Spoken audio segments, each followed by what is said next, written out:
Sa panahon natin ngayon ay napakahirap kumita ng pera, lalo na't kung ikaw ay namamasukan lamang. Ayon nga sa mga mamimili na ang 1,000 ay saglit lamang kung ikaw ay mamamalengke. Subalit ayon naman sa ibang tao ay madali lamang kumita ng pera kung ikaw ay may diskarte sa buhay, may malawak na kaisipan at pangunawa upang maabot mo ang iyong mga pangarap sa buhay. Ayon pa nga sa iba, di bali ng pangit ka, basta't mapera ka. Di bali nang nilalait ka sa iyong hanap buhay basta't kumikita ka. Di bali nang minamalit ka ayon sa estado ng iyong paghahanap buhay basta't marangal ang iyong trabaho. Na sa bidyong ito ay ating tatalakayin ang 5 uri ng negosyo na maaari mong ika-asenso.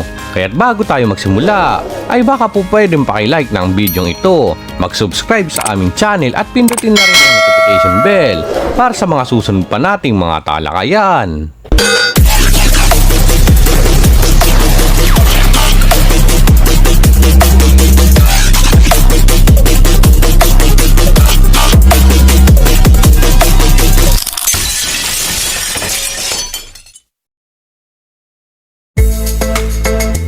Motor o bike cart.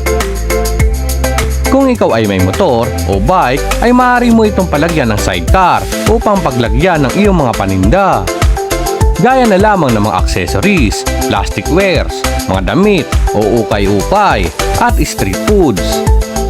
Sa katunayan nga niyan ay may malapit akong kakilala na nagsimula lamang sa 500 pesos na ito'y kanya pang inutang gamit ang kanyang bike cart, na ipinambili niya ng fishbowl at iba pa, at ang ibang kagamitan sa kanyang pangangailangan sa pagtitinda ay ito'y kanyang hiniram lamang at ang iba ay kanyang inarkila. Dahil sa sipag at tiyaga at diskarte ay ito na ang kanyang pamumuhay sa ngayon. Ang dating bike lamang ay mga motor cart na ngayon at siya ay may sarili na mga tao sa pagtitinda. Sa ngayon nga ay nakabili na rin siya ng kanyang sasakyan na ginagamit niya sa service at sa kanyang paghahanap buhay. Saludo po ako sa iyo, Kuya Noli. Kaawaan ka nawa ng ating Panginoon at bigyan pa ng maraming biyaya. 4. Party needs. Ang negosyong ito mga kaalo ay nangangailangan ito ng pwesto or kahit sa iyong bahay lamang gamit ang pagpapakilala ng iyong negosyo sa social media. Ang kagandahan nito ay hindi gaya sa nauna nating tinalakay na pagkain sapagkat ito'y walang kasiraan o hindi nabubulok. Gaya na lamang ng mga upuan, videoke, table, lobo at iba pa na maaaring magamit sa mga asiyahan o party. Subalit ito'y nangangailangan ng sasakyan o kahit na sidecar lamang na may magamit ka sa paghatid at sa pagkuha ng iyong mga pinarentang gamit. Biruin mo, uupo ka lamang maghapon o kahit na matulog ka pa, kikilos ka lamang kung may customer na arkila ng iyong mga gamit at ito'y pera na.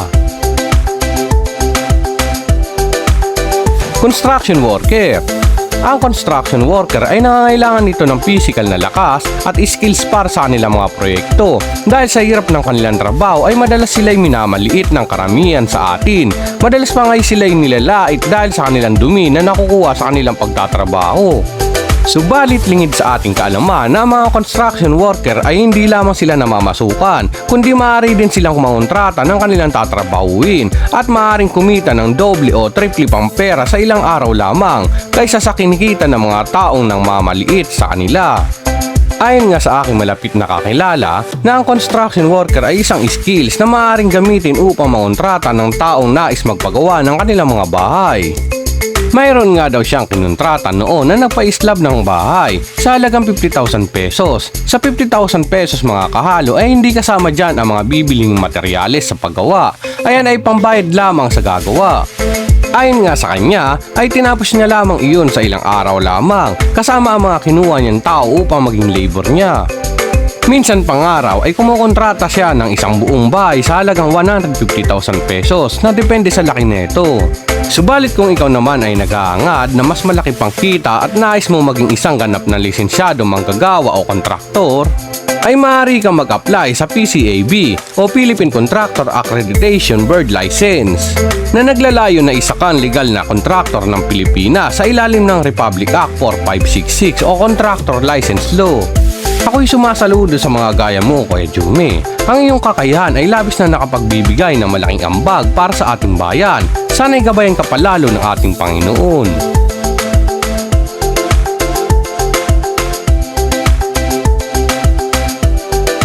cellphone technician.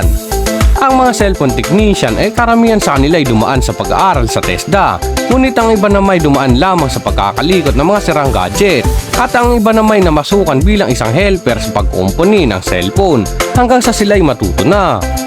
Dito nga'y maaaring mamasukan ang mga cellphone technician o magtayo lamang ng isang maliit na shop sa loob ng kanilang bahay na maaaring na silang kumita sa halagang hindi nila ay naasahan. Subalit ito ay may kagamitan na iyong kinakailangan upang makapagkumpuni ng mga sirang cellphone na ang iba ay may kamahalan nga lang.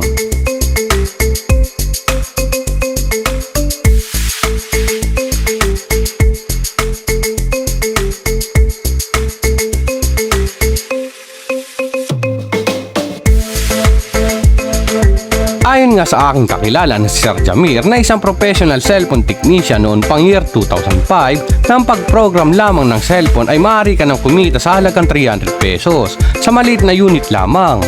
500 pesos naman kung ito ay may kataasang unit at 1,000 pesos to 2,000 pesos naman para sa mga matataas ang unit ng cellphone na ito ay magagawa mo lamang ng ilang minuto o sa loob ng isang oras.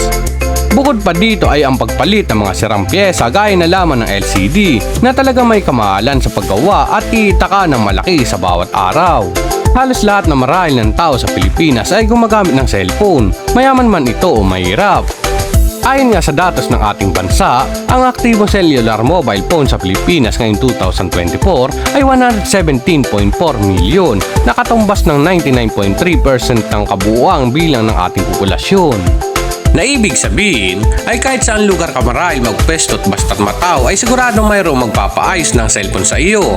Maraming salamat po pala kay Sir Jamir sa pag-anyaya upang aking mainga ng impormasyon sa bidyong ito. Naway pagpalain ka nawa ng ating Panginoon. Maraming salamat po.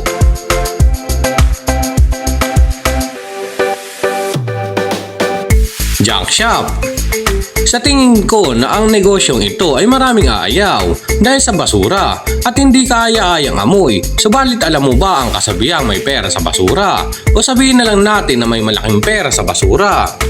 Sa pagtatayo pa lamang ng junk shop ay ito'y nangangailangan na ng 100,000 pesos bilang puhunan. Nakasama na dito ang business permit, tax, pagrentang yung truck, lupang pagtatayuan ng yung shop, at iba pa mga kinakailangan sa pag-ooperate ng yung shop.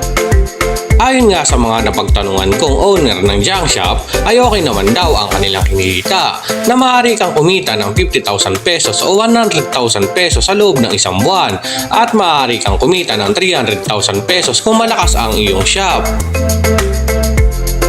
Ang junk shop nga mga kahalo ay napakalaking tulong neto para sa ating bansa dahil sa nakakontrol neto ang laki ng problema sa Pilipinas nang dahil sa basura.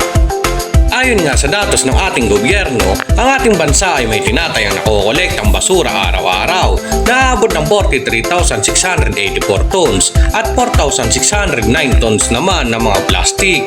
Kaya't anuman ang katayuan ng bawat isa sa atin ay bigyan natin ng respeto, paalagaan at huwag hamakin dahil minsan sila patong talagang mas nakapagbigay ng pakinabang para sa ating bayan.